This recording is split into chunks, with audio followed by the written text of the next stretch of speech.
All right, so I'm Jenny, this is Ashlyn. We're here today to share our experience reviewing CFPs and prepping speakers for DockerCon with the hope that everyone in this room would like to take the plunge and submit a talk and speak at a conference. Over the next 20-25 minutes, we are going to cover why public speaking is important, why sharing is caring, and you should share your knowledge, different ways and places to get started. Then we're going to break down the CFP, which is the call for papers. We'll teach you how to figure out what you're going to talk about and also how to write an abstract. And then from there, we're going to help you prepare and take that abstract and deliver a really compelling talk. And then lastly, we'll share some tips for the day of to help you not be nervous when you're up here in front of everyone. I just want to take a moment to thank everyone for coming to this talk. You had a lot of choices, and it means a lot that you chose to come to this talk, so thank you. And like I said, we hope to equip and inspire you to do the same at some point. Awesome. So we have a room full of people attending a talk about speaking at conferences. I would hope that some of you are interested in speaking yourselves, or I paid you to be here. Thanks, guys, for coming. Let's start off by talking about why public speaking is really beneficial.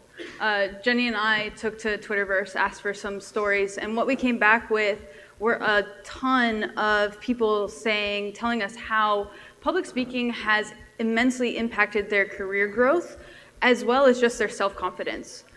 We got a lot of stories around becoming better technologists when you have to prepare a presentation on a technical subject. When you do this, you have to get so granular that you become the best teacher of this subject. Another added benefit is that it increases your ability to communicate your thoughts and your ideas as well, which is very, very important. And lastly, sharing is caring. One of the best ways to get back to this community is sharing the knowledge you know.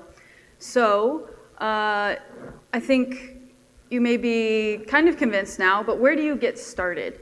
If you're a little nervous about speaking for the first time, a good place to start, and our recommendation, is somewhere small. Even if you aren't worried about nerves, start small. It's good for practice, and you can work on your delivery there. So start at work. Maybe it's stepping up and giving a presentation to your team. Maybe you're presenting at an internal tech talk or an all hands. These are great places. Another great place to start is a meetup. Meetups are always looking for speakers, so reach out to a local organizer and get some practice in there. They'd be happy to help you. Maybe you are ready to take the plunge, or there's a conference that you really want to attend and speak at. Do what we did. We submitted as co-presenters. It helps, kind of calm the nerves and do that. Or present a panel, or ask to be on a panel. When you're up here on stage with someone else, it helps. So no matter what talk you decide that you want to do, whether it's a solo talk or a panel, the first step is going to be around the CFP. All right, and the CFP is essentially an application to have your talk delivered at a conference. And the conference organizers will put together a set of questions that you will have to go through and answer by a deadline. Make sure you take a look, read everything. The CFP actually gives a lot of ideas on what they want you to talk about. They will share topics. So take a look at that, but also think about maybe there's a problem that you've solved in the last month or so. Or maybe there's something you've just been really excited about and sharing with your colleagues. That might be a great thing to present about. Maybe you have an interesting use case or a different perspective. And I will say, perhaps, sometimes with CFP suggested topics, if you want to talk about something that's not on the list with all conferences except for KubeCon, because they limit you on how many submissions you can do, I say go for it. I think, with DockerCon specifically, we added a track to talk about non-technology to technologists because we received so many submissions from people wanting to share that. And so it's a great message to your organizers on what the audience would ultimately want to learn. But make sure if you're doing something off the reservation, make it extremely clear why it's relevant to your audience and why that conference should kind of think outside the box. So The other thing to do, and you'll see this advice repeated over and over in this talk, is phone a friend. So Ashlyn and I wanted to speak at KubeCon. We didn't know what we wanted to talk about. Every idea we had, we didn't really think we should be the ones to talk about it. And so I phoned Mr. Stephen Folis over here. And he suggested this talk and the title, guys. So he did a great job. But he said, you know, the prep process that you put speakers through for DockerCon was actually really helpful to me, and I'm an experienced speaker, and it's not something I've really had to do anywhere else, so maybe other people would really like to learn from that. And then when you combine that with the ratio of talks that actually get accepted, I think in Seattle it was 13%, I don't know what it was this year. It's pretty small, and it's a pretty rigorous process. So we thought, great, let's show a little insight on the process that we used and the way that we ultimately help our speakers deliver really great talks at conferences. So the most important part of your CFP is the abstract. This is the entree of your proposal, and it's really what not only the reviewers are going to spend time looking at, but ultimately, if you get selected, the audience looks at this to decide whether or not they want to attend your talk. Ashlyn came up with this fabulous acronym to help you remember how to write a good abstract, and it all starts with focus. Be very focused in the intent of your talk. You do not want to be cryptic or creative such that you are making the reviewers spend any mental energy trying to figure out what you're talking about. Like, put yourself in their shoes. They are looking at so many abstracts. If there's a reason to say no, they're going to say it. It just makes it easier. The other point of being focused is words matter. Be concise. Again, they're reading so many. Don't use extra words to make the same point. Next, you want to identify your audience and very specifically the relevance of the topic to your audience and your relevance to delivering that topic. Next, remember that a talk is just a story, and as a speaker, you are the storyteller. Your audience doesn't want to walk in this room and leave in the same place. They want to be taken on a journey, and your abstract is your opportunity to share the journey you're going to take them on. To that end, teach them something, right? Give them takeaways. Give them something that they can bring back to work or life and immediately use. Most people are here at this conference to learn and network.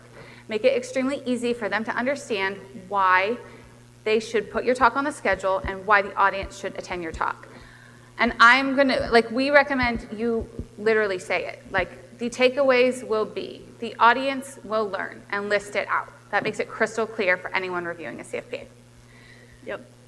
It makes a huge difference when you're reading that many, how many don't say that, and it's just an easy trick to do. So let's take a look at a couple examples of abstracts. This actually happens to be our abstract that we submitted through the KubeCon CFP. I'll brag for Jenny, this is a pretty well-written CFP abstract. It starts with the problem statement. A lot of people are nervous about speaking at conferences, and it can be generally hard to get a talk accepted. Then it goes into identifying the audience. You know who should attend this talk and why they would be interested in attending it. It also qualifies us as the speakers and our relevance to the subject on being through the DockerCon CFP process, as well as helping speakers prepped. Lastly, it gives you a clear takeaway. Everyone should leave this talk understanding how to outline an abstract, how to prep for a talk, and you should leave feeling ready to submit for your first talk or your next talk. Super good job. Thank you. Yeah. The next one to take a look at is a submission that we accepted to DockerCon earlier this year by Anna Medina from Gremlin. Now, this one's an interesting one to take a look at, and I want to talk about this one because it comes from a vendor. Now, vendor pitch is a bit of a buzzword to us, but if you aren't familiar with the word vendor pitch, it's essentially when a talk given by a person that works at a company or is representing that company or product in their talk. Now, there's definitely a time and a place for all vendor pitches at conferences. It's usually in a sponsored paid track.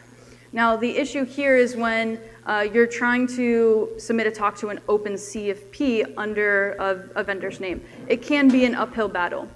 Gareth Rushgrove actually wrote a really great blog post a couple years ago when he was at Puppet, and his summaries, his recommendations were, 1, write a really strong abstract. If you're submitting as a vendor, write a really strong abstract, follow fast, like we recommend, and own your bias.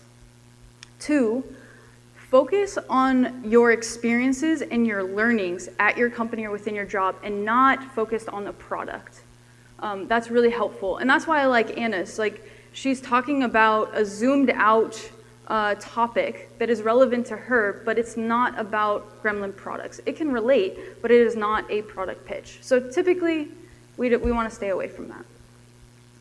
Okay, so we have seen a couple of examples. Now, we want you to go write your abstracts. This is before you've submitted. We want you to write multiple abstracts, and then go A/B test those. Send them to a couple different people and see how they're received.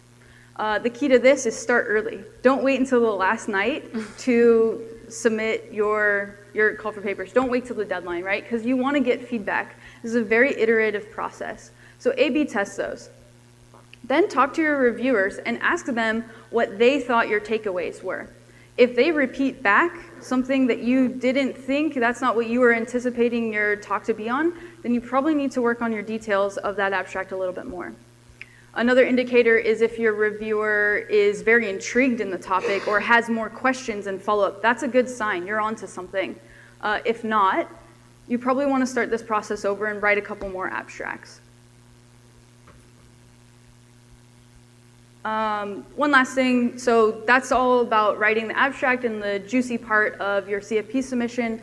CFPs typically have a lot of fields and other questions. Make sure you do all of that. Fill out the CFP, read it thoroughly, read all the details that they're asking you for. You don't want to get put into a disqualified bucket just because you didn't fill out all the relevant information. Okay, fast forward. You've got mail. All right, you've got mail. You open your mail. Congratulations, your talk is accepted. Now the hard part starts. You need to take that winning abstract and create a compelling talk. Now, we recommend you start with an outline. It just brings a tremendous amount of clarity to get your story out on paper. So work on your outline, and I actually recommend applying the FAST principles backwards at this point. So start with your takeaways, then fill out your story. Remember, it's a story, so use examples to illustrate your points so you can connect with your audience. Then be ruthless in editing your content to make sure it supports all of the takeaways and the message that you're trying to deliver. In other words, stay focused. All right, after you have your outline, you need to call a friend. And this friend should be someone in your target audience or familiar with your target audience. And you need to just talk through your outline with them and get their feedback. You can certainly start to make notes on what you might want to show for slides, but don't start slides yet. There's a lot of talks that morph a lot at this phase. All right, after you've gotten your feedback, sit down and spend some time fleshing out your talk track. And I don't know about for other people, but this is actually a lot harder for me. I find that I'm bringing up the same point in multiple areas the first time I do this, or my story keeps popping up. So it really shows me that I'm not as tight on that point as I need to be. Also, transitions are a lot harder than you think. And this, if you get to that level of detail, you can really see how the flow is going to go.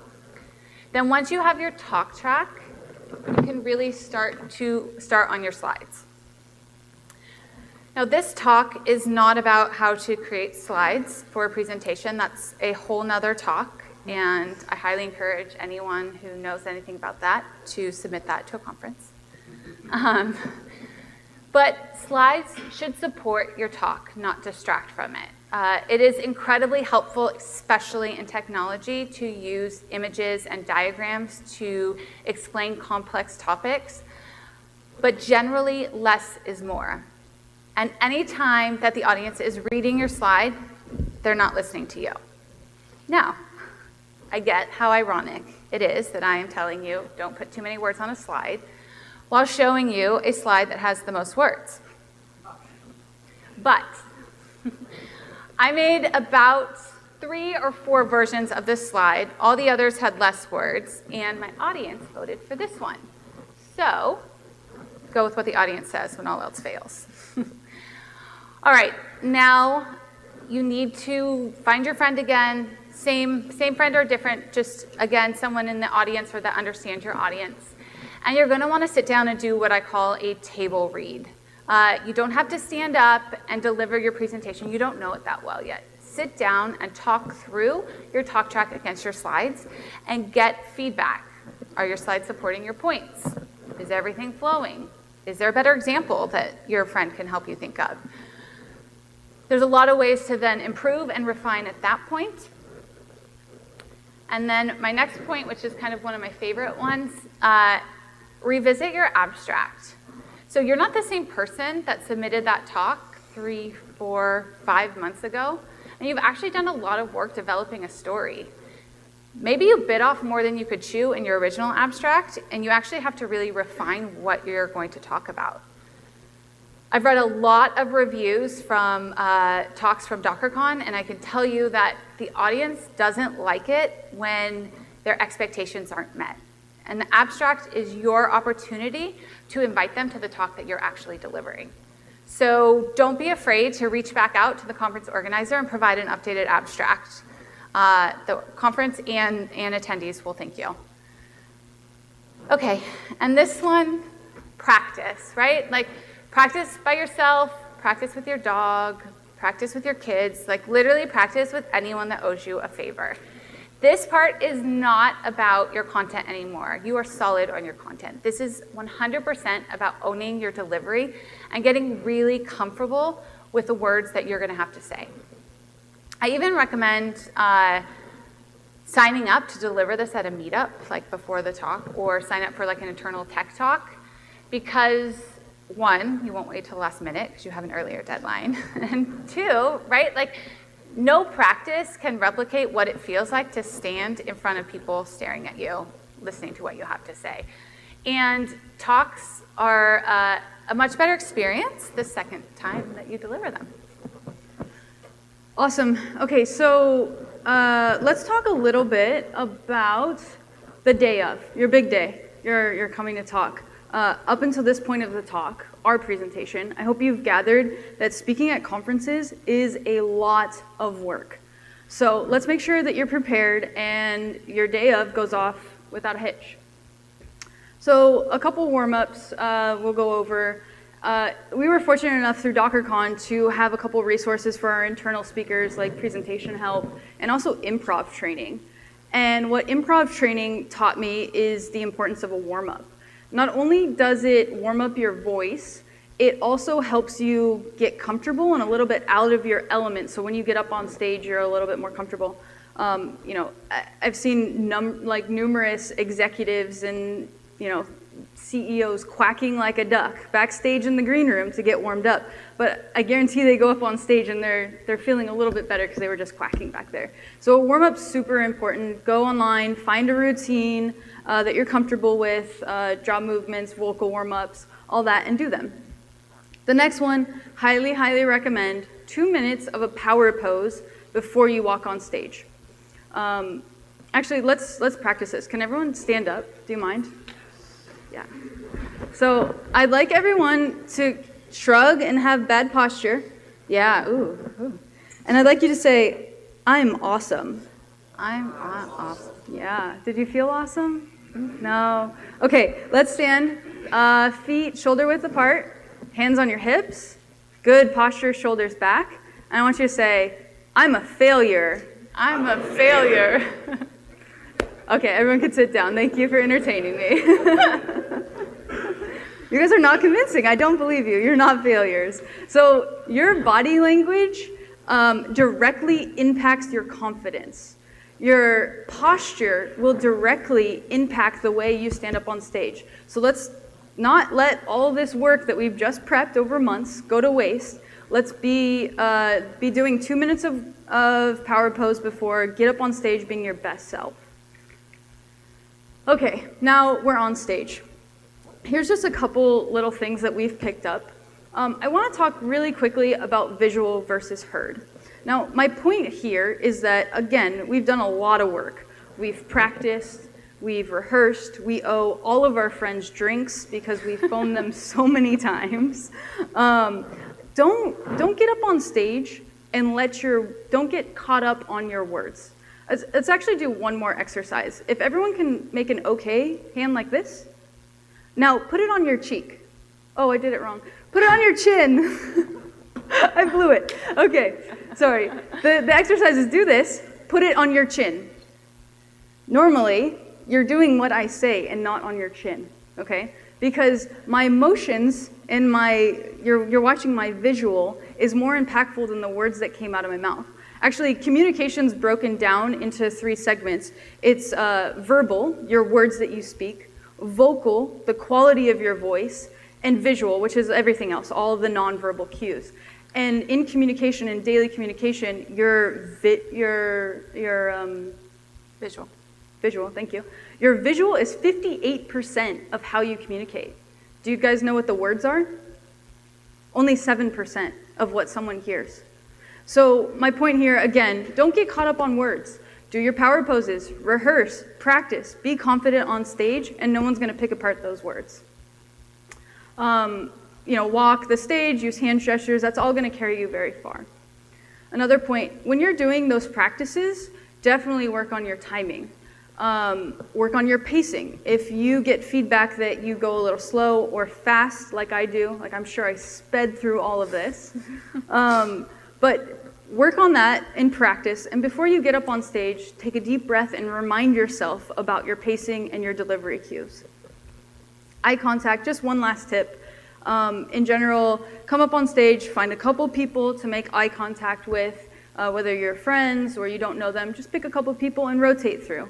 Because the general rule of thumb is if you stare at someone for longer than 5 seconds, it becomes a little bit awkward, and you don't want to do your whole talk like this, because Phil would just be so perplexed. Shift through the room. All right, awesome. So those are kind of our on stage. The very last tip we're going to recommend for you is to rinse and repeat your talk. Every time you do this, you've done it, well, back up, you've done a lot of work. Don't do all of this prep for one time, for 30 minutes on stage. You should take this talk, refine it, and deliver it again. It's always going to be better the second time. You're going to come up here and pick yourself apart and say, I should have added a slide on that, and I missed this point. Take those notes for yourself, go back, and do it again. It's going to be much better.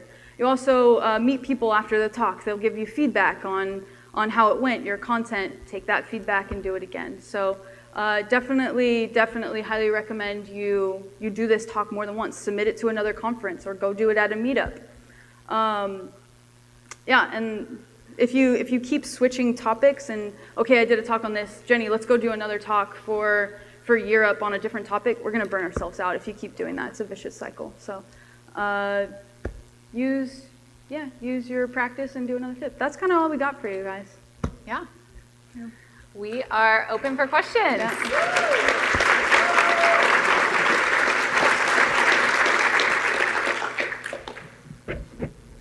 Great talk. Thanks. Thank you. My biggest challenge with talking at conferences is that I don't seem to know my schedule like 1 week from now, let alone 3 months from now. What are some tips for getting last-minute talking slots and preparing for those? So I recommend that you reach out to conference organizers, because some conferences will have a list of talks ready to go if someone cancels, and generally every conference something happens and someone cancels. Maybe you're attending a conference and you just have a talk in your back pocket that you are ready to give, like right now, yeah? But I would definitely reach out to the organizers and let them know that you would be prepared to give a talk, and send them an amazing abstract about what it would be, and they will, if there's an opening, I'm sure they would reach out. Yeah, that one's a little tough because like on the reverse side, it takes a lot to put together an agenda and content. So there are things that fall through. Maybe it's not a full-blown 35-minute talk, but if your schedule frees up and you're able to do it, make sure you're taking those to like, I'm not sure what's at KubeCon, but like Birds of a Feathers or open theater talks or things like that. There's a lot of areas within conferences that you can participate. And I don't know if your motivation is this, but if you're trying to give back to the community and share your knowledge, at conferences, big ones like this, there should be a lot of different facilities other than just a breakout talk. Hi.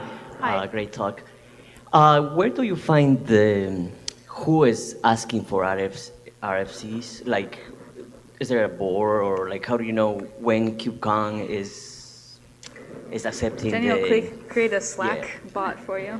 Yeah, so I've spent a lot of time in my career curating all the CFP deadlines, because there isn't really one place to go and find them. Twitter is great because most people announce there, or if you're following people in your industry, someone will share when the CFPs do. Do you guys have any recommendations? A board? Your company may have an event organizer who's kind of tracking conferences or evaluating. Just to repeat that, your company may have an event organizer that has a better beat on upcoming conferences and those things. Paper call, that's the one.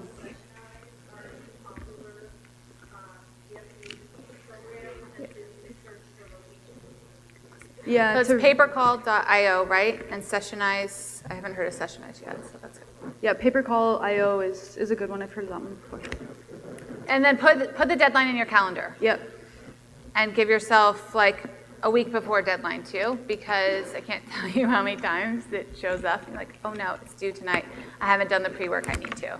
So know yourself and how you prep, and make sure you put in a couple calendar invites to make sure that you do not miss the deadline, because generally conferences don't allow you to submit after the deadline. I would say generally as well, like call for papers are usually open about 6 months before the show date, maybe 8 to 6 months, given the timeline it takes to plan all that content. So if I want to submit for KubeCon and you looked 3 weeks ago, it was probably far too late. Yeah, like KubeCon Europe is open right now and closing soon, I believe. There you So, go. Next week, there you go. This was incredibly helpful. Thank you for the concrete examples. Question about integrating live demos in your talk. Any suggestions? Because it gets really clunky for me, and when you're so dependent on internet connection too.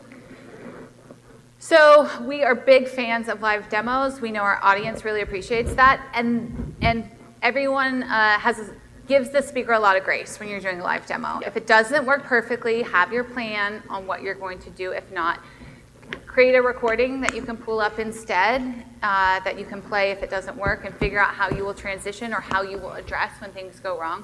Just prepare for it to not work. Yep. But practice making it work over and over. And again, I highly recommend for a technical talk, do demos that matter and support your overall story as much as possible. Yeah, but demos typically for a technical conference are, it depends on the track and what you're speaking to. I'll speak for DockerCon. We had a deep dive. We called it a black belt track, and we wanted speakers to be all code, very little slides, right?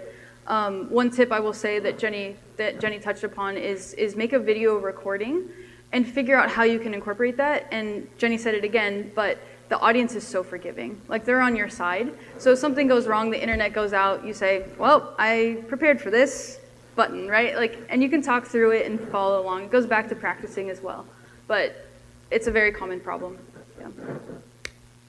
So do you have any advice for kind of comparing yourself to other companies? And I mean that in the sense that I work for a nonprofit where there are 12 developers.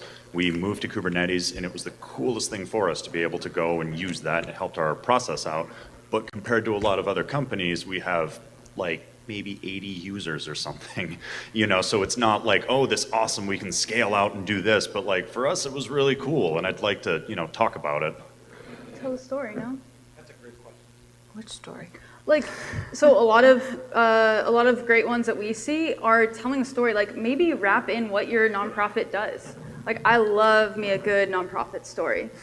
So I always was more than happy to have small teams come up, try to incorporate a really compelling story.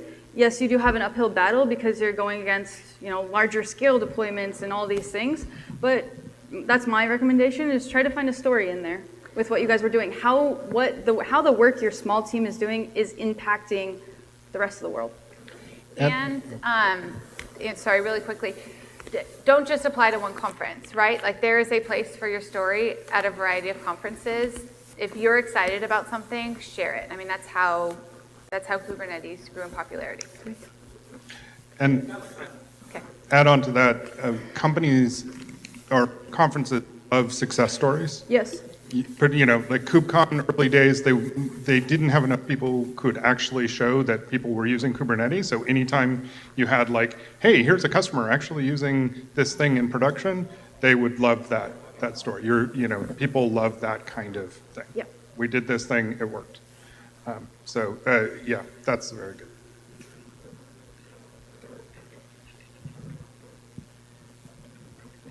How would you do things differently if you're giving a lightning talk versus a long form talk?